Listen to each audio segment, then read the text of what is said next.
Welcome to this week's Editor's Picks. I'm Robert Wall, Aviation Week's Executive Editor for Defense and Space, and we just wrapped up issue number 2 for Aviation Week.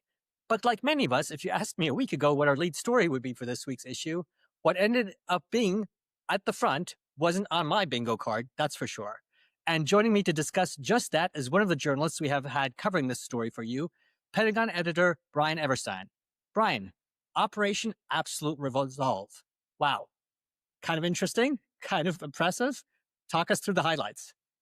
Yeah, it really was quite remarkable. For the past few months, really, we've been watching this gigantic buildup of U.S. military air power, ships, other assets in the Caribbean, largely around Puerto Rico, surging F-22s, F-35s, all sorts of interesting assets to the area and kind of a will they, won't they do anything in Venezuela? And boy, did they. We had a pretty much surprise raid that captured the Venezuelan leader, Nicolás Maduro, supported by 150 aircraft surging from 20 locations across the Western Hemisphere, all converging over Caracas, clearing the way for the Night Stalkers, the famed 160th Special Operations Aviation Regiment, who flew in dark of night, really just 100 feet above the deck on the way in, and grabbed the Venezuelan dictator. So it was a really remarkable display of air power. You had F-22s, F-35s clearing the way, F-18s, Growlers, all taking out air defenses for this really remarkable mission. And it really is kind of shows just the way the Trump administration is really happy and ready to go toward the military option. We saw this in Midnight Hammer. We saw it here in Absolute Resolve. And just days later, we saw it again as they took 2 oil tankers, one in the Caribbean and one in Europe.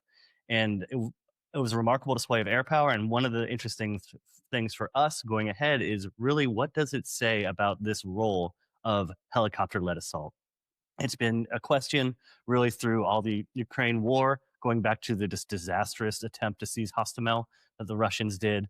It impacted kind of the U.S. Army's aviation planning, where they're going away from their attack helicopter, really rethinking how they want to go ahead on helicopter-led assaults. But this was just a pristine example of how the mission really is supposed to go.